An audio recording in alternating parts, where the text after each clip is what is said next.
Welcome to Wake, a cold reading of James Joyce's Finnegans Wake, just to hear it out loud. Join Toby Malone and TJ Young, along with some special friends, as we puzzle our way through what we once thought was an unreadable book to produce a surprisingly listenable podcast. It is Wednesday, June 19th, 2024. It has been 34 days since we've started reading, with 113 pages complete of 628, meaning we have 515 pages left to go and are 17.99% of the way through Finnegans Wake. Hi everyone, Toby here, just giving you a quick update to catch you up. This is your first episode of Wake. I have no idea why you're starting in episode 10, but you do you. Last week we had a special guest, Neil Wechsler, who came in to read both for episodes 9 and 10. So this is a continuation on last week's episode. We didn't do any analysis that week. We're going to be doing it this week, but we're also not going to be doing a preamble of this episode. So, as always, we're reading from the Penguin Modern Classics edition of Finnegans Wake, published in 2000 with a foreword by Seamus Dean. We're going to be reading the second half of chapter 1.5 from pages 113 to 125 in this edition. This is a segment that is titled The Mama Festa, a new focus for the investigation, The Letter, by the Oxford World's Classic edition of 2012, which also includes brief summaries of what's happening in each subsection, which we will address at the end of the reading. So, without further ado, Finnegans Wake. Let us now, weather health dangers, public orders, and other circumstances permitting, of perfectly convenient, if you police after you, police, pardoning mine, ich beam so fresh, bay. Drop this jiggery pokery and talk straight turkey meat to mate, for while the ears, be we Michaels or Nicholists, may sometimes be inclined to believe others the eyes, whether browned or no lens, find it devilish hard now and again even to believe itself. Habes oris et num vidibus, habes oculus, ach mana pala papuat? Tip, drawing nearer to take our slant at it, since after all it has met with misfortune while all underground, let us see all there may remain to be seen. I am a worker, a tombstone mason, anxious to please Avery berries and jolly glad when Christmas comes as once a year. You are a poor joist, unctious to police nope bobbies, and tunnabelly solely when 'tis thime took o'er home gin. We cannot say eye to eye, we cannot smile nose from nose. Still, one cannot help noticing that rather more than half of the lines run north-south in the Nemzis and Bucharest directions, while the others go west-east in search from Malazese with Bulgard for Tiny Tot, though it looks when Schutzplunzning alongside other Incunabala, it has its cardinal points for all that. These ruled barriers along which the traced words run, march, halt, walk, stumble at doubtful points, stumble up again in comparative safety, seem to have been drawn first of all in a pretty checker with lampblack and blackthorn. Such crossing is anti-Christian, of course, but the use of the homeborn shillelagh as an aid to calligraphy shows a distinct advance from savagery to barbarism. It is seriously believed by some that the intention may have been geodetic, or, in the view of the cannier, domestic economical. But by writing thitherways end to end, and turning and end to end hitherways writing, and with lines of litters slithering up, and louds of ladders sluttering down, the old seem to my place, and jup it back again. From them let rise till humlet, sleep, where in the waste is the wisdom. Another point, in addition to the original sand, pounce, powder, drunkard, paper, or soft rag used, any vet or in hanger, and such social can see the scene for himself, a wee fufty odd room, the cheery spluttered on the carrig, a darked sheen of booze from Dalbania, any got squantity of rakia Portugal, and some buck setting out on the sofa. You remember the sort of softball sucker Motra used to tell us when we were all burby-ass or nippies and messes. It has acquired accretions of tertious matter whilst loitering in the past. The tea-time stained terminal, say not the tag, mummer, or our show's a failure, is a cozy little brown study all to oneself, and whether it be thumbprint, maidmark, or just a poor trait of the artless, its importance in establishing the identities in the writer complexus. For if the hand was one the minds of active and agitated, were more than so, will be best appreciated by never forgetting that both before and after the Battle of the Boyne, it was a habit not to sign letters always. Tip. And it is surely a lesser ignorance to write a word with every consonant too few than to add all too many. The end? Say it with missals then, and thus arabesque the page. You have your cup of scalding souchong, your taper's waxen drop, your cat's paw, the clove, or coffin nail you chewed or champed as you worded it, your lark in clear air. So why, pray, sign anything as long as every word, letter, pen stroke, paper space is a perfect signature of its own? A true friend is known much more easily, and better into the bargain, by his personal touch, habits of full or undress, movements, response to appeals for charity than by his footwear, say. And speaking anent Tiberius and other incestuous salacities among Gerontophilus, a word of warning about the tenderloin passion hinted at. Some soft-nosed peruser might mayhem take it up erogenously as the usual case of spoons.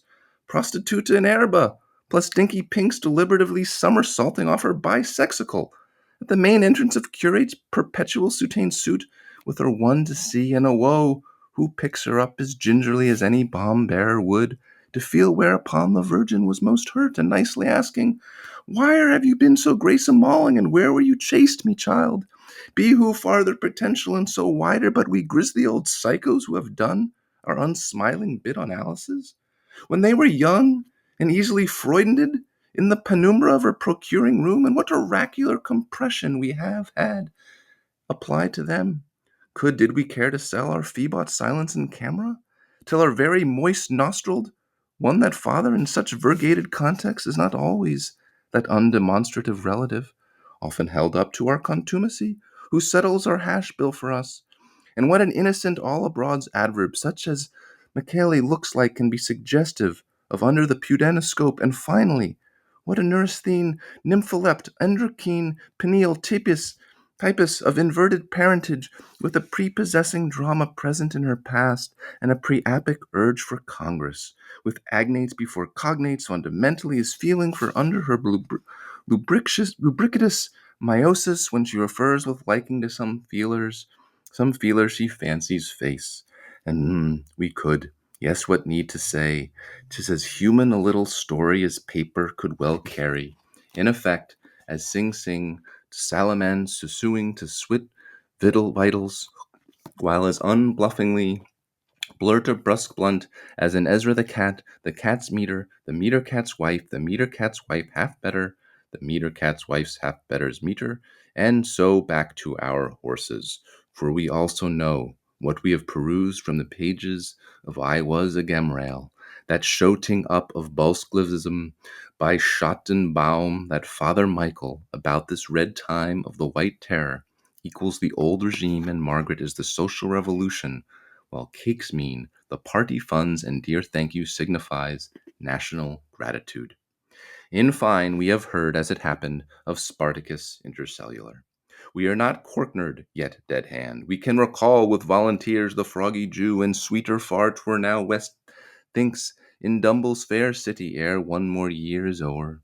We turned our coats to the good gay tunes, when from down swords the sea merged, the old Delph, guns and answer made the bold O'Dwyer, but, est modest in verbos, let a prostitute be whoso stands before a door, and winks or parks herself in the fornix near a may-cussin wall, sin, sin, sin, sin, and the curate one who brings strong waters, gin, gin, gin, gin, but also, and dinna forget, that there is many a sleeps between some at home's first and more in Oslin's last, and that the beautiful presence of waiting cates will into life's be more than enough to make any milk Mike in the language of sweet tarts punch hell's hate into his twin Nicky, and that Maggie's tea or your majesty, if heard as a boost from a born gentleman. For if the lingo gasp between kick sheets, however basically English, were to be preached from the mouths of wicker church wardens and metaphysicians, row and advocatos, all views, demi-voyelles, langoths, lesbiels, dentels, gutter howls, and furts, where would their practice be? or where the human race itself, or the Pythagorean sesquipedalia of the Panoptistemion, however epically Volapukki grunted and gromwelled Ichabod, Habakkuk, Openoff, Ogimig, Hapaxel Gummanon, over country stiles, behind slated dwelling houses, down blind lanes, or when all fruit fails, under some sacking left on a coarse cart. So hath been love, tis, and will be, till wears and tears and ages. Thief us the night, steal we the air, shall thinner lifest mine. Here, oh here, insult the fair. Traitor, bad hearer brave. The lightning look, the birding cry, all from the grave, ever flowing on the times. Fragarasaria, or Arden water. Now God's sun shine on Menday's daughter. A good clap, a foremarriage, a bad wake. Tell hell's well. Such in man a wife's lot of loss and win again. Like he's grudden whiskers on whose chin again she plucketh from out, but they grow in again. So what are you going to do about it? Oh dear. If Junas she shaved, aho! And if Eulon he poved the old stolium from quaint to Mich chelt and a jambasty to a brulo. It is told in sounds and utter that, in signs so adds to, and universal, in polyglottal, and each auxiliary neutral idiom, sordid mutix, floria lingua, sh- sheltofocal, flay flutter, a cons Cuban, a pros toot, strusser robe, irips resi, and any tongue at all. Since Nazi Nati tripped palm ways with hi ho Harry, there's a spurt fire, turf a kind o kindling, went oft as the soof blows her peats up and a clay pot wet for thee, my sits and talka talka tell Tibbs has Eve. And what though, revelous life proving I the death of Rondulus when wind power wine has bucked and kicked on poor one man. Billioness has been billioness during millenniums and millennius, and our mixed racing have been giving two hoots or three jeers for the grape. Vine and brew, and Peters and Newell Amsterdam and Palais and Paolis, where the Poles go and rum smelt, has his end for him, and he dined off soothe American. It would give one the frere even were one a normal kettle liquor. This old well espitole of their weatherings and their marryings and their buryings and their natural selections as comb tumbled down to us fresh and a made at all hours like an old cup of tea as I was hotten me sore. Ha ha! And as you was called in your Dutchy hovel. Ho ho! You told the tale of her tune. Ha ha! Now, Captain Mancy, the infusionism may both fit as tight as two trivets, but while we in our wee free state, holding to that prestitute of our charter, may have our irremovable doubts as to the whole sense of the lot, the interpretation of any phrase in the whole, the meaning of every word of a phrase so far deciphered out of it. However unfettered our Irish daily independence, we must vaunt no idle uh, dubiousity as to its genuine authorship and whole bolus authoritativeness, and let the bring the cease to bickerings on the clank almond bolter, and to the face of it, the volt to volt back to our desultory horses, and for the Rashad mind, baffle lost bull, the affair is a thing once for all done, and there you are somewhere and finished in a certain time. be it a day or a year, or even supposing it should eventually turn out to be a serial number of goodness gracious alone knows how many days or years. Anyhow, somehow and somewhere, before the book flood and after her ebb, somebody mentioned by name in her telephone directory. Colonius and Glasterus wrote it all down, and there you are, full stop. Oh, undoubtedly yes, and very potibly so, but one who deeper thinks will always bear in the ba- Bacchus of his mind that this downright there you are, and there it is only all in his eye. Why? Because Babel. If it goes to that, the dormy window gossip will cry it from the housetops. No, surely that the writhing of the wall will hew that the writing on the wall will hew it to the mod of men that mote in the main street.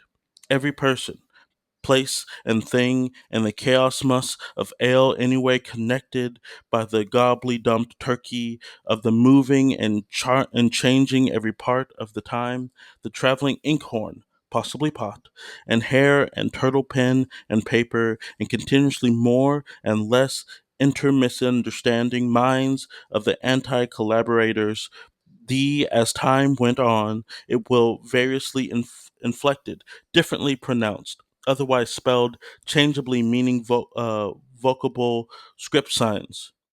No, so hope me patulat. It is not a miseffectual and Tharnius riot of blots and blurs and bars and balls and hoops and wriggles and juxtaposed jauntings linked by spurts of speed. It only looks like it as damn it. And sure, we ought really to rest thankfully that it at this deleteful hour of dungful dawnings we have even a written on with dried ink scrap of paper at all to show for ourselves. Tear it or leaf it, and we are loofed lufted to ourselves as Soul Fisher when we led the cat out of the bout. After all that we lost and plundered of it, even in the hindmost coinings of the earth, and all it has gone through, and by all means, after a good ground kiss, the terracotta, and for war's luck often are left whores flung over our homo plate, cling to it as a drowning hands, hoping against hope, all the while that, by the light of philosophy, and may she never fall saying us, things will begin to clear up a bit, one way or another, within the next quarrel of an hour, and be hanged to them as 10 to 1 they will too, please the pigs, as they ought to categorically, as strictly between ourselves, there is a limit to all things, so this will never do.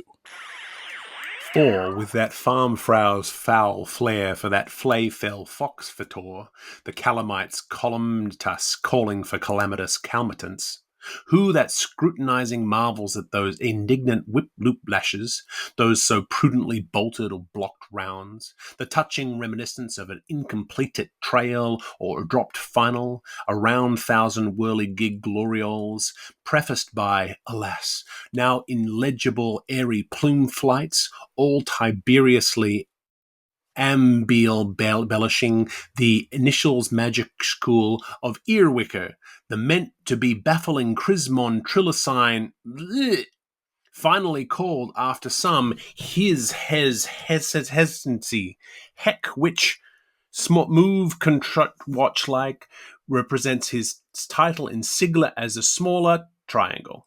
Fondly called following a certain change of state of grace of nature alp or delta, when single stands for or tautologically stands beside the consort. though for that matter, since we have heard from Cathay circles how the hen is not merely a tick or two after the 1st, 5th, 4th of the 2nd, 8th, 12th, Siang, Chang, Hong Kong, San Chinel, but yearly on the other and 30th of the 9th from the 20th, our own vulgar 432 and 1132, irrespectively, why not take the former for a village inn, the latter for an upside-down bridge, the multiplication marking for crossroads ahead, which you like pot-hook for the family gibbet, their old four-wheeler for the bucket's field, a tea anyway for a tryst some day, and his one side missing for an all-blind alley leading to an Irish plot in the Champ de Mars, not the steady monologue of the interiors, the pardonable confusion for which some blame the cudgel and more blame the soot, but unthanks to which the peas with their caps awry are quite as often as not taken for cues with their tails in there, or are quite as often as not taken for pews with their tails in their mouths, since your Christopher Palombos, hence our cat Presbyterians, the curt, witty, watty dashes, never quite just right in the trim, trite truth letters, with sudden spluttered petulance of some capitalized middle, a word as cunningly hidden in its maze of confused drapery as a field mouse in a nest of coloured ribbons. That absurdly bull's-footed bee declaring with an even plainer dumb show than does the mute commoner with us how hard a thing it is to pawn a gentleman, to look at this pre-pronominal funfurl, engraved and retouched and edge-swiped and puddin'-patterned very much like a whale's egg fast with pemmican, as were it sentenced to be nuzzled over a full trillion times forever, and a night till his noddle sink or swim by that ideal reader suffering from an ideal insomnia. All those red-rattled oboli, cayenne pepper cast over the text, calling unnecessary attention to errors, omission, repetitions, and misalignments, that, probably local or personal, variant maggers for the more generally accepted majesty, which is but a trifle, and yet may quietly amuse, those supercilious-looking criss-crossed Greeks east awkward-like perched there, and here out of date like sick owls hawked back to Athens. And the Gigi's too, Jesuitically formed at first, but afterwards genuflected agrally toward the Occident. The Austro-Gothic cacography affected for certain phrases of Etruscan stable talk, and in short, the learning betrayed at almost every line's end, the head strength, at least 11 men of 32 paltry craft, revealed by a constant labour to make a gymel pass through the eye of an iota. This, for instance, utterly unexpected synestragic return to one peculiar sore point in the past. Those thrown open W's of an early modern Terranian origin, whether man chooses to damn them agglutinatively loo, to, blue, face, ache, or il voodor pee-hole, or Kant's court topple-fowls, seated with such flop-right-down determination and reminding us inequivocally of nature at her naturalist, that while fretful fidget F, the hornful diajammer of your born Barnabar, rarely heard now save when falling from the unfashionable ellipsis of some heterosexual, used always in two bold-faced print types, one of them as wrong-headed as his Claudian brother, it is it worth while interrupting to say, throughout the papyrus as the revise mark, stalks all over the page, broods sensation-seeking and ideal.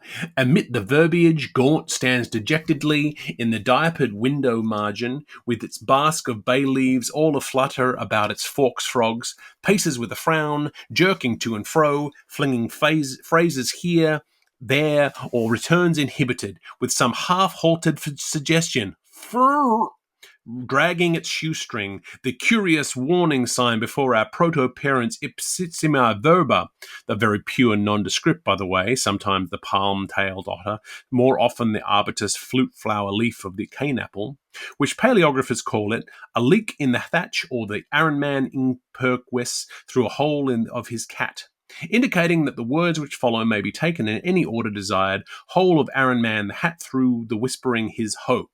Here keen again and begin again to make sound sense and sense sound kin again.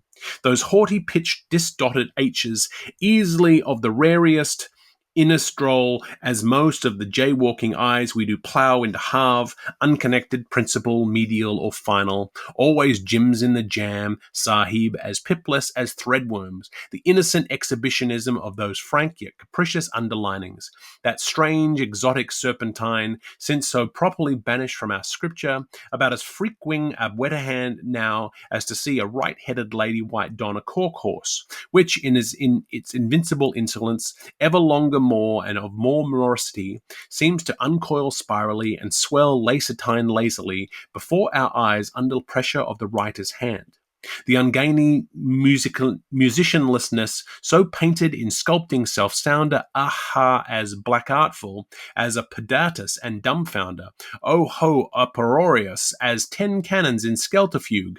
The studious omission of year, number, and era, name from the date, and the one and only time when our copyist seems at least to have grasped the beauty of restraint, the lubricious conjugation of the last with the first, the gypsy matting of a grand stylish grave digging with second-best buns, and interpolation.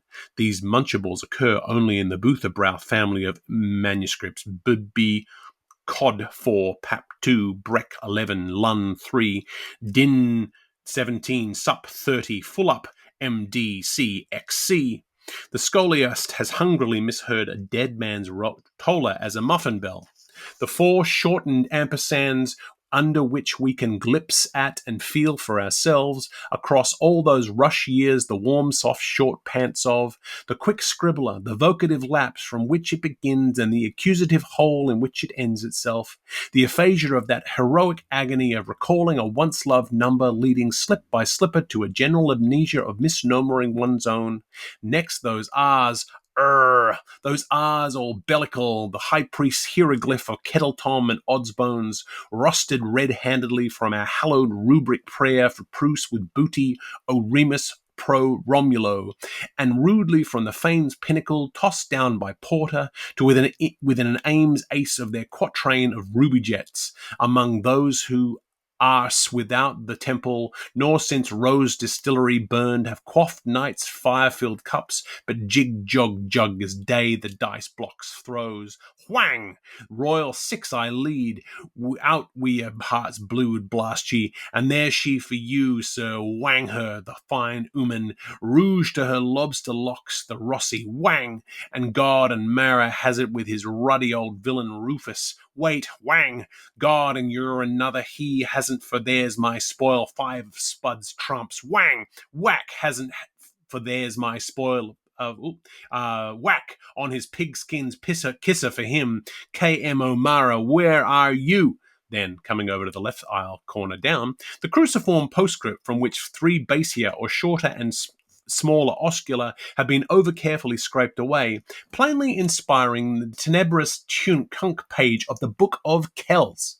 And then it need not lost sight of that there are exactly 3 squads of candidates for the Crucian Rose awaiting their turn in the marginal panels of Column Killer, chugged in their 3 ballot boxes, then set apart from such hanging committees, where 2 was enough for anyone, starting with old Matthew himself, as he, with great distinction, said then, just as since then people speaking have fallen into the custom, when speaking to a person, of saying 2 is company when the third person is the person darkly spoken of, and then that last labiolingual basium that might be read as a suavium if whoever the embracer then was wrote with a tongue in his, or perhaps her, cheek, as the case may have been then, and the fatal Drupad Windle slope of the blamed scrawl, a sure sign of imperfectible moral blindness, the too muchness, the far too manyness of all these 4-legged M's. And why spell dear God with a big thick D? Oh why, oh why? Oh why? The cut and dry axe and wise form of the semi-final and 18thly or 24thly, but at least, thank Maurice, lastly, when all is zed and done, the penopelian patience of his last paraph, a colophon of no fewer than 732 strokes tailed by a leaping lasso, who thus at all this marvelling will press on hotly to see the vaulting feminine libido of those interbranching Ogham sex up and in sweep sternly controlled and easily repersuaded by the uniform matter-of-factness of a meandering male fist? Tough Mugly, who now may be quoted by very kind arrangement.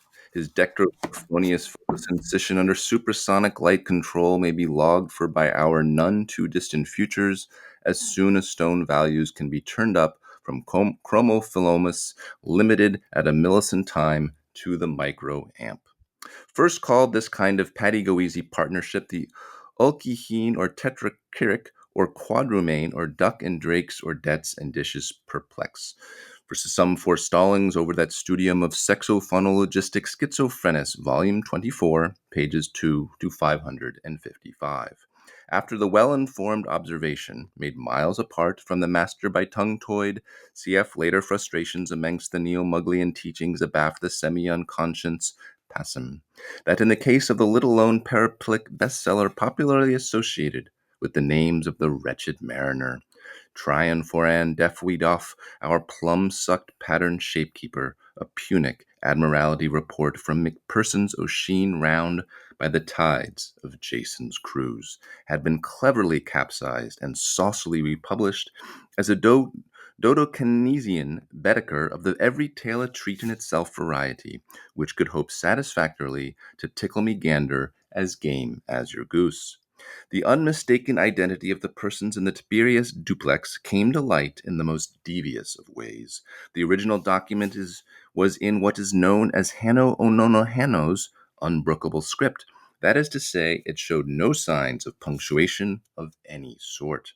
Yet on holding the verso against a lit rush, this new book of Morses responded most remarkably to the silent query of our old world's oldest light, and its recto let out the piquant fact that it was but pierced but not punctured, in the university sense of the term, by numerous stabs and foliated gashes made by a pronged instrument.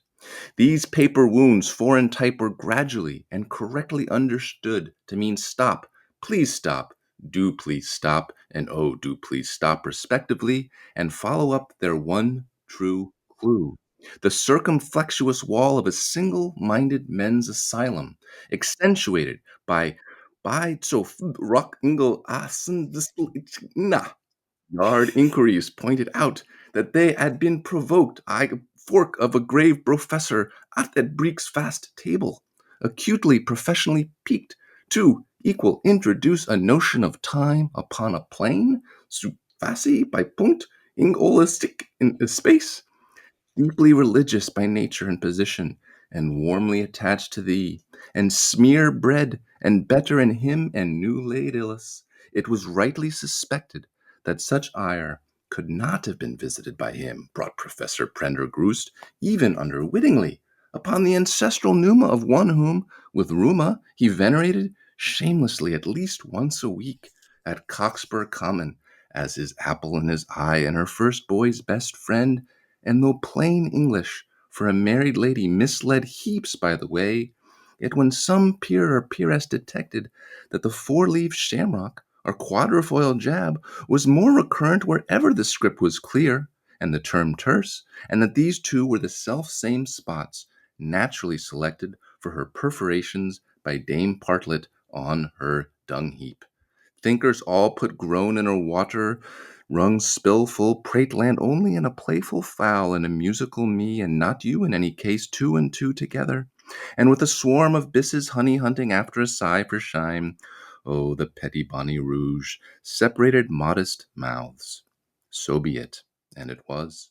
The letter making of the exploits of Fjorn Camelson when he was in the Kvinnis country with soldiers men.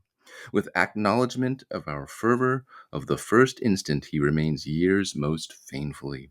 For post-scrapsy spoils, though not yet had the sailor sipped that sup, nor the humpar foamed the fill, and fox and geese still kept the peace round l'auberge du Père Adam. Small need after that, old Jerome Solem, old Huff Snuff, old Andy Cox, old Cassandrum, for quizzing your weekenders come to the RQ with, shoots off in a hiss, muddles up in a muss mass, and is whole a dismantled noon drunkard's son. Howbeit we heard not a son of sons, to leave by him to oceanic society, in his old man without a thing in his ignorance, Tulko Makuli. And it was thus he was at every time that son, and the other time. The day was in it, and after the morrow dire mood, as the name is on the writing chap of the Psalter, the juxtajunctor of a dear mate, and he passing out of one desire into its fellow. The doctors are after going and lodging for him. Torba's nice lookers of the fair neck, wanted for millinery servants to old Early's person by the Tati Askins is formerly confounded with a mother. Maybe growing a mustache, did you say, with an adorable look of amusement? And uses no-class billiard halls with an up-and-down ladder? Not Hans, the courier, though had he had have only had some little laughings and some less of cheeks, and were he not so worried by his bulb of persecution, he could have, I, and would have, as true as Essex Bridge, and not go fef go gossip, I declare to man, no! To all's much relief, one's half hypothesis of that jabberjaw ape amok the showering chestnuts of Brusinose was hotly dropped, and his room taken up by that odious, and still today, insufficiently mal-estimated note-snatcher, cac, fui, Boschen fiati, much Ernie, Gus, Poutine, says you, Shem the penman.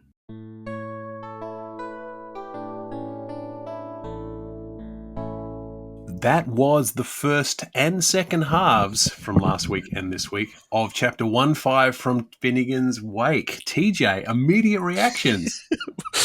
I'm mad at my brain because we talked about how sometimes your brain goes to a place where you're just like, I'm just saying the word.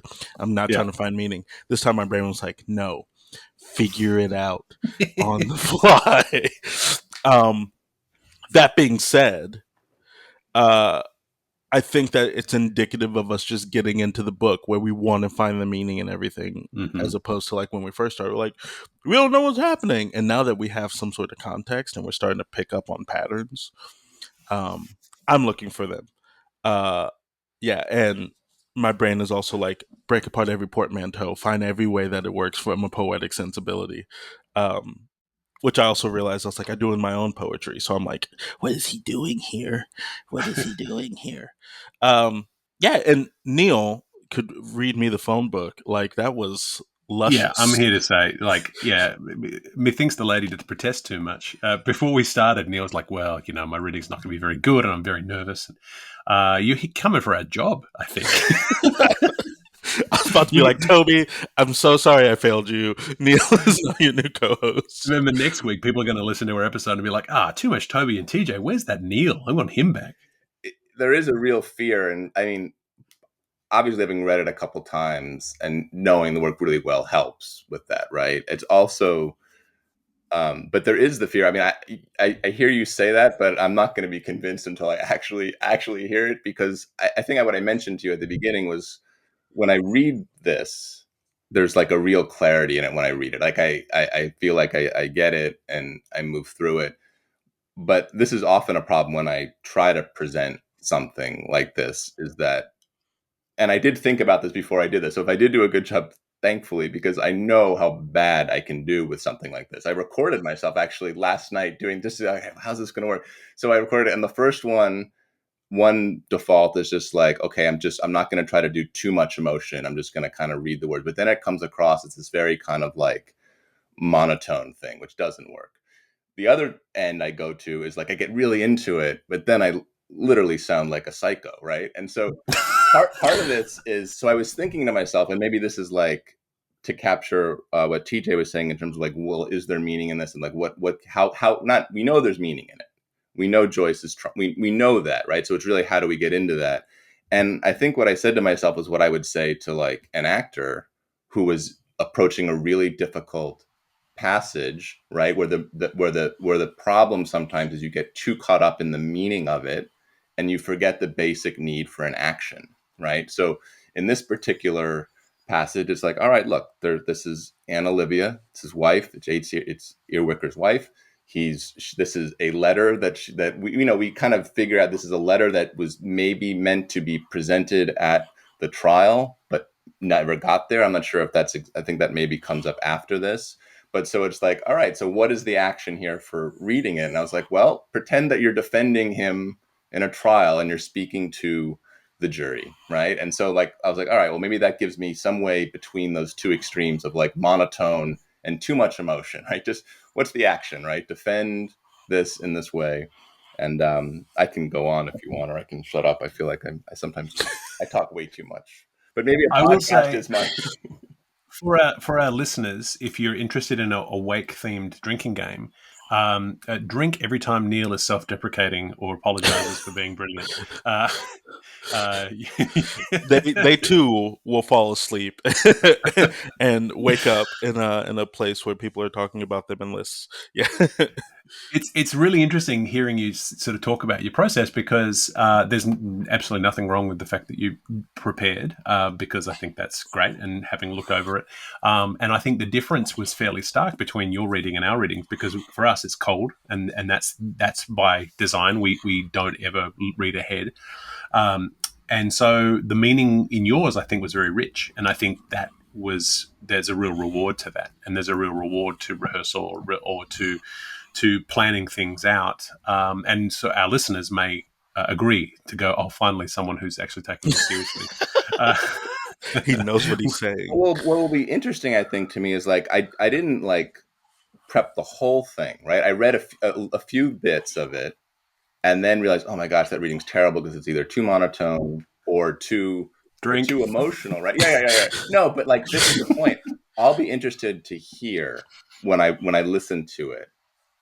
My guess is the parts that I didn't prepare, but just had the simple action of like I didn't read it first, but I had the simple action of just like defend this person, right? Just Mm-hmm. that's the action. I think those will wind up being the clearest because I was out of my like an actor. It's not like an actor is not thinking about what's happening. Right? They want the thought revealed. They want all those things, but you do have to kind of suspend that, right, and then take an action into this. And like we're, the other connecting point for this, and maybe this is going too far afield, but is like how much this connects to me with Ulysses, right? Where the Mm. relationship. I mean, one of the beautiful moments in Ulysses is where, and this just sort of this disconnect between husband and wife. For Joyce, right? Whereas here, this letter that in maybe in defense of him, but clearly, goes sprawling in all these different directions. It's not really a defense of him. It creates her own universe, and that dichotomy we'll see that play out throughout Finnegans Wake. And in Ulysses, it brings me back to that moment when Leopold, Bloom comes home, right, and finds Molly at the end in the bed asleep, Mm-hmm. and he describes it in very. This is before her great monologue at the end. He describes um, the imprints, like the imprint of his wife, and then the imprint of another form, male, or of another form, male, not his, right? And he describes the flakes of potted meat, and it's all like all these little details that make it really sad. And then we have her great monologue at the end, which is, this is not quite there yet because this is still building to the end. This is early on in Finnegan's Wake, but that those disconnects reveal so much about both characters and about the world, and also the sense in which we try to make meaning of the world and are constantly grabbing at things that don't quite line up, right? And I feel those parallels really kind of resonated here. I love that. I also I also love that she recognizes that she's fine. Like she knows she's gorgeous. I highlighted when she says divine view from back to front. Like she's like, yeah, people tell me I'm good. Like, which just kind of further digs into the fact that like all these people are saying HCE is this philanderer, and she's like, I know I'm good looking. Why would he? Why would he do that? you know but like you said, it does spiral into this. What I pulled from it was this conversation, particularly around female sexuality and their ability to be sexual. And like, you know you're assuming all these things about him, but like, what about my agency in Yeah, all of and this? And the Oxford World's Classic Summary is quite useful because it really emphasises the fact that this is a new focus. This is so the investigation, all the things that we thought we knew, this is a new focus that comes from the letter. So this is from this Mama Festa. So I'll just go through just line by line or section by section just for our listeners. And obviously this casts us back to the previous episode as well. So lines 104 to 107.7. It's many titles, the many titles of the Mama Festa. 107.8 to 108.36, its authorship. 109, its envelope and the role of context. 110 to 113.22, where it was found, a Chapel Izod rubbish tip, and by whom, the hen. 113 to 119.9, its appearance, lack of signature, in various interpretations, its being undoubtedly genuine, and though always changing, it still has order. And then finally, 119.10 to 125, philological analysis, parodying an introduction to the Book of Kells, and the author finally revealed Shem the penman. So obviously, nothing to be taken particularly literally here. Obviously, things are epic in scope, But I do love that section where it's like it talks about the way that language and meaning continues to change and shift and change and shift, and how it yes, becomes relative whenever you need it, relevant. Sorry, whenever you need it, and like that part. While my brain was like, you know what this means, which I actually thought was really kind of self-referential to the book in itself, at least for me. And absolutely, and I think it's but then we can go like, look at that one word, Mama Festa, right? I mean, there's all you obviously have manifesto, right? That obviously pops out, right? We know it's this, but we have a mama in there, right? She's the mother figure, the mama. We have festa. There's the festive nature that connects some to the sexuality thing. We have fest, right? Shakespeare's fest, that the great speech that ends, in terms of the stages of life. So there's all of this stuff, and specifically related to marriage, right? The best speech, when that I was in a tiny boy, in a way, like, so it connects all these things, and it's in one word, right? And Festi King from the previous chapter. Exactly. Yeah. So the connection, the connections. I mean, you could literally draw these maps of connection, but again, you can't get too stuck on that for a reading of it. Nor can you even when you're reading it to yourself, you'll have these moments. I think I've heard you guys say, like, you can't really stop every time you come to something, right? I mean, you do have to kind of. You'll never get through. You'll never get through it, and you won't really enjoy it, right? I mean, you almost like can't. You almost have to take the approach of like, what's the best way to learn a language? It's not to just go into the country, be bewildered for a little bit of time, but eventually you'll come out right. So there is some sense in which you are learning a new kind of language with this. I thought it was interesting. You told me an anecdote, Neil, about a colleague of yours who spent a huge portion of their life working on a what was it, 10 pages? 15 pages? And like accumulating boxes and boxes of notes. And this was like started out as like a PhD thing and just spiraled away. It led to like conflict with his advisor, or I forget all the details. This is when I first read it. So we're talking 20 years ago. I don't remember all the little components of it, yes, but definitely spent. And I remember the page. I mean, I can literally find the pages. I think it's starting on like the top of 293 is like costus your parn, you make what name, and in truth as a poor soul is between shift and shift ere the death live through. That piece right there. There's it's within that section you're talking about. I'm pretty sure it started at that 293, and then it goes, and that he literally just spent and he was someone who said, like, when someone asked him, well, why are you spending all this time at Finnegans Wake, his response was, what else is there?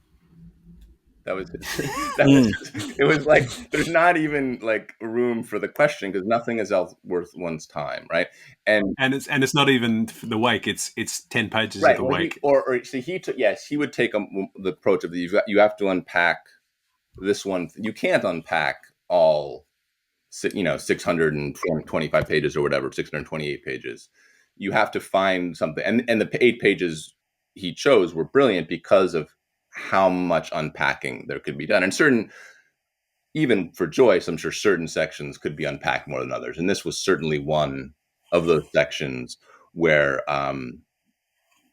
I can still remember some. There's like this the Sunday cloths, I think, the Sunday clothes and Santa Claus and all these things that, like, again, what I mentioned earlier, like, yes, you can overly intellectualize it. Yes, you can kind of reduce it to sound. And again, both of those are fine approaches. Anyone's approach into this is going to be, challenging. But it's when those two merge, right? It's when, like, sound and sense, when it all comes together, and like we hear that Santa Claus. I mean, I remember that one word in that where it's like there are the and you start to see all the resonance, and it becomes like, again, the epiphany that we feel in our own lives when all of a sudden something hits, right? And like all of these things, and you can't even really articulate it, and there are elements of like solipsism in there. There are all these things that are challenging, and Joyce is literally trying to capture that. He's trying to capture that explosion of consciousness. And it's like, in actually, I mean, there was like a real arrogance about him in certain ways, but I think ultimately it was driven by this intense humility. And we see it in these two male characters in this, right? I mean, you mentioned the sexuality, TJ. I mean, Molly Bloom it was a similar thing, right? She's with all these different, the man we feel for both I mean, even though they were hardly, they were totally flawed, right? And HCE and Leopold Bloom, but like the pain when in the simple in Ulysses, imprint of a human form, male, not his, and then without the reading, this book here. So that he captures pain, I think, in such pain and time, two great subjects for literature, right? He captures those two things with extraordinary depth and feeling. Yeah. And he still does it with funny turn of phrase, deliberately somersaulting off her bisexical or whatever. I was like, that's funny.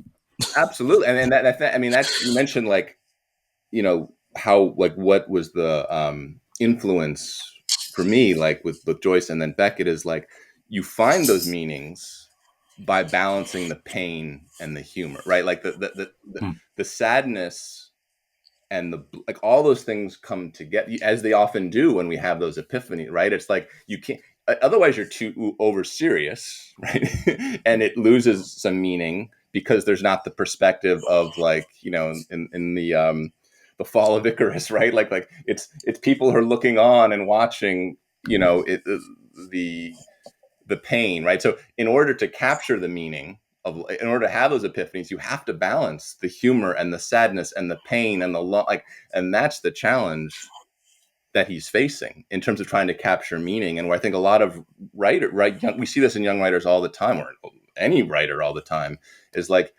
sometimes you hit something too heavy, and it's not like, the problem isn't like, oh, you're saying I'm being too heavy, no. The problem is that you're not, I don't think you're achieving what you want to achieve, right? The word is doing, the passage is doing this, right? But you probably want a little more of this, right? And it's like, you don't want to be top down in that. Now I'm definitely babbling. So that drink point you're talking about, but I hope Well, maybe one of you can save me here. And Well, there's one line that I want to say I feel completely reinforced your thesis about. This is him holding a mirror back up to nature, and it is and ironically you read it. It says, "What bird has done yesterday, man may do next year. Be it fly, be it molt, be it hatch, be an agreement in the nest." And I was like, yeah, this is exactly what Neil was talking about. it's I'm just so happy that you guys are doing this, because it is, especially because the way where it came from, I think it's actually great that you didn't start this with this, like, oh, look at us, we're gonna do Finnegans Wake and we're gonna be like the authorities on this. You came from this at a place of like, you know what, as I think Toby said, like, I just, I want, this is a bucket list item, I'm just gonna try this. TJ, you're a dear friend, can you help me do this, right? And then, like, And I'm like, sure. that's the place of innocence that I think is necessary, and why I think sometimes that word purist can spin us in the wrong direction, because it's like, Yeah. you can lose out on so much of the innocence. Like, we have a culture of knowingness where people think they know too much, right? And that's why people want one-to-one correspondences with words and meaning, because it's safer for them to feel like they're on top of things. whether they're not, Mhm. right? And so like this is like good medicine, please, I don't know if I want you to cut that word, but I want to take it back, because it's No, no. medicine's the wrong, because medicine implies like it's not that you don't like it. It's not medicine. It's more like it's a great, this should be taught, right? It should be Yeah. taught. It should be part, not medicine, but curriculum. It should be, it's a way. There was that, another I'm thinking of Flannel Bryan's That Swim Two Birds. It's another great Irish book, and he had a funny relationship with Joyce. But it was like, this is the sort of book, you give to your sister if she's like misbehaving or boozing or something, or whatever it was. Yeah. And there's this sense in this where it's like, this book should be read. It simply it should be, because if at the very least it should teach us that this attempt to just figure things out and then to be confident that we know what those things are is so devastatingly bad for our culture, because it just makes everyone so sure of themselves, and it makes people bad listeners, and Hmm. not only to other people but to themselves, and it just leads to these spiraling things. Whereas this book, like, it shows you that if you take the time with it, oh my gosh, there's so much more to unpack about human life, and there's so much more to unpack about language and these attempts to understand. And I think something that's really interesting is that he's not saying you can only enjoy it if you unpack it. You can also enjoy you can enjoy turns of phrases, you can enjoy certain kinds of puns. I feel as though if it's medicine, then it's grape flavored medicine. So he's giving us he's giving us a few things to hang on to while we process. And so you can still enjoy some of the phrases. You can still enjoy the way that it's, because I think we started out as complete novices in terms of this book, at least. I mean, we'd both read a bunch of other Joyce, but and we're sort of becoming more and more accustomed to this. I think our reading is getting better as we go But I also think it's interesting that Joyce is he never really wants you to get comfortable, because life is not comfortable, the world is not comfortable, and so he's I sort of, every now and then, I don't know if you had this experience, but sometimes when you're reading, your eye will skip down the page and you'll see, and it's like driving a jeep through a war zone, and then you look ahead and you see a landmine down the road. You You're think, like, oh, what? there's a landmine coming. I've got to, but not only there's a landmine ahead, I've got to think about the bullets that are whizzing around my head now, but down the line, there's a phrase there that cannot be expressed in the English language, and I don't know how I'm going to do it. Or look at all that, or look at all those Roman numerals. I've got to interpret those on the fly. Am I going to do it? You know, or, Thank you or so much for articulating the way my brain felt. I was like, I know this portmanteau's coming. I see it. And yeah, I'm like trying to dissect it while looking back at the word. But, yeah. And then, or when thunder words come, and you're suddenly like, "Whoop! New thunder word coming. What's this one going to be?" And I mean, there's some really interesting typography things in here, the upside down Fs, and the different kinds of glyphs that are used within this. I thought your reading of the section of the letter that had been stabbed with the fork was beautiful, with all the sections that have been sort of obliterated out by the tines of the fork. I thought that was really beautifully done, and I think you really negotiated that tricky section, but far better than I did my tricky sections. But But again, this goes back to like why the approach you're taking is so useful. Because if you had started this out with like, we know everything, first of all, it would have been, mm-hmm. it's a false sense of assurance, one, right? It's because, and it's also it doesn't track the passage of the book teaching you how to read it, right? You're supposed to start in a place of innocence in some sense, and then get further along. And these, and to your point about both of you, when you say like, you kind of feel like, okay, now everything's going to make sense and it's going to land and I'm going to get to these, and then like you're like lost in some things. But it's really, and that's where the epiphanies come in this book, and like the real, like, if you want to do like the architecture of it, it's the architecture of these epiphanies, right? You hit these moments where finally, and that's like real life, right? Because think how many times you feel like you're about to like land something, whether as a writer or whether as a human or whatever it is, and it just doesn't work out, right? It's like you fall down, you try to, but those moments when it does, when it crystallizes, and it doesn't crystallize because it's like easy. Usually it's usually because like it's been teed up by all of these challenges that, and it finally, and so it's the build of those throughout this, that when you finally do come to them, those are the teaching moments, really. And like, I guess I said, the last 10 pages, like when everything starts to like crystallize in these ways, still not to the sense of like one-to-one thing, but like you start to like be immersed into that world of being a human, right? Which is, I think, is what the reading of this is. And then obviously the last word of the last page loops us right back into the first word of the first page. The recirculation, yeah. So I think you've listened to more episodes than anyone now. I think you, in I don't preparation, know. because Maybe you're a you guys are preparer. underselling. I mean, I thought you said you were starting to build an audience. We do have one, but One, no, one. yeah, One I is don't know. we have an I audience. think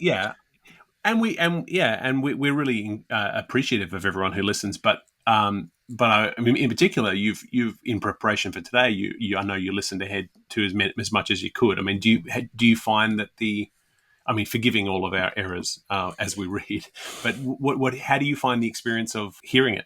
One thing that's really interesting, you give like the percentage that you've read, right? And like where this, Yeah. and it's a really interesting way to kind of frame this, right? Because you are trying to capture time, right? In some basic sense, with Mm-hmm. the book is trying to, it's a major theme in the book. You're trying to map onto that. It's like there is this kind of build of like, in my head, I'm kind of like, I wait for when this really crystallizes or whatever. And then it's like, okay, like you almost expect like, yeah, some crystallization, but maybe it's teeing up for more down the road. So what's interesting, when I listen to it, what's great about it is it feels like one of those really good classes, right? That you took where like everyone kind of sat in and like you didn't and you were given time and space. It's not like, okay, we got to finish this by next Thursday. No, I mean, how long is this going to take you guys to do the whole thing? It's probably going to be like a 3-month, I don't know, roughly by the time it's actually I think probably a year. a year. I think we're So even, expecting yeah, about a because year. there might be breaks. You might not be able to get to it like there or whatever it is. They're going to be, Yeah. and then you got to like put it out, of course, right? So there's a recording Yeah. of it. Oh yeah, the 50, rate. we think Of course. 50 episodes should get us through. Of course, so. because that's where the time comes in. No matter how you record it, you're going to have to release it in these manageable chunks. So it is going to be probably, yeah, exactly, because the amount of reading is probably half total time. With me babbling, it's worse. Great. But the point is that, like, yeah. So, and that's a great way to think of it, right? It's a year. I mean, and again, connecting to Joyce and the way that Bloomsday. I mean, going back to Ulysses, but there is that kind of cyclical thing. And so yes, so to answer your question, which I've not completely done, but hope I landed on something of, it does feel like one of those great classes where everyone starts in maybe at different levels of knowledge, and the teachers themselves, you guys were running this thing, are coming at it from a place of questioning, right? And a place of curiosity, and even initial place of like, not, you obviously wouldn't be doing this if you were dismissing it, but a place of just like, look, I don't even, I don't even know, it's unreadable, as you say, it started. And then seeing that trajectory unfold is really cool. Oh, and once we get to the night lessons sections, things like that, I mean, that feels a lot like coasting down a river and seeing the giant waterfall ahead and going, I don't know how we're going to manage that, and with all the footnotes and with all the parallel phrasing and things like. But Yeah, I hadn't looked ahead, and y'all mentioned those pages. I was like, "There's graphs in here." That'll be fun. I mean, that's one you mentioned. Like, if you wanted me back, like that would be a fun time. I mean, because you even have, No, you coming? Don't play, Neil. You had the different peep, because that, of course, is a scene of it is a perfect for a teaching moment with the kids, and so I think. Yeah, it's all those things that are coming up, but the approach you guys have of not knowing is great, right? Because I don't think this goes back to Beckett's point when he's like, I can't even teach English because and this is maybe one of the most, I mean, Joyce and Beckett are my two favorite writers, and Beckett, I mean, just the sheer brilliance that he had, and then to be able to say that kind of line, and it's not like in any way meant to be false modesty. It's just like, listen, this is too, like, trying to explain how to write and how to read and how to do it and how to think. I mean, I'm trying to do that myself. And that humility is so important. So I think that is the driving theme of this podcast, is actually really cool because it, I think, taps into that.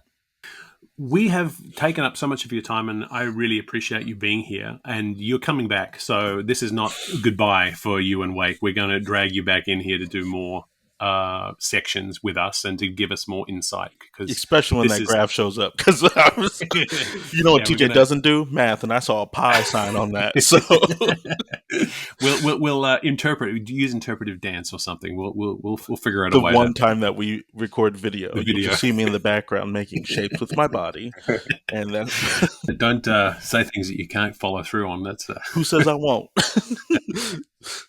So that is all the time we have this week for Wake. We have been so delighted to have the incredible Neil Wechsler along for the ride this week. And as I say, we're going to have you back.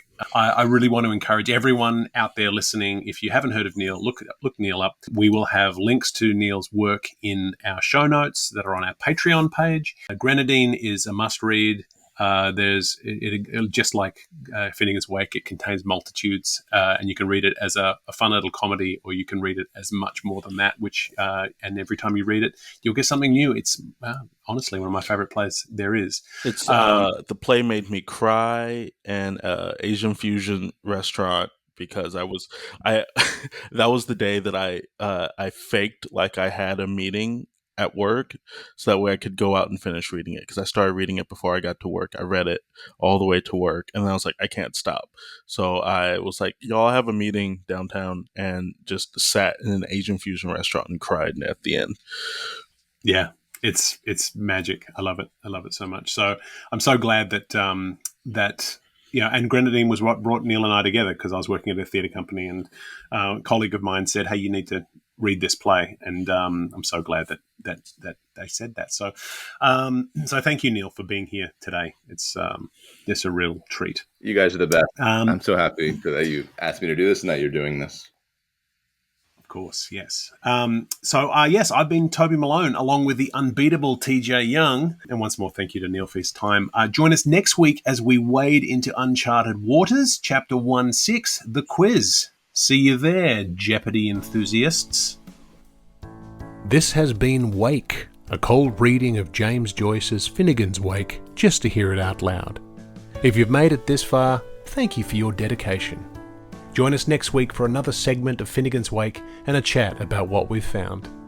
Wake is a Moon Street Media podcast, engineered by TJ Young and Toby Malone. Our theme song is The Ballad of Perso Riley, arranged and performed by Meg Logue after James Joyce. Wake is recorded in Canada, where Finnegans Wake is in the public domain. For community and bonus content, join us at our free Patreon at patreon.com/wakepod.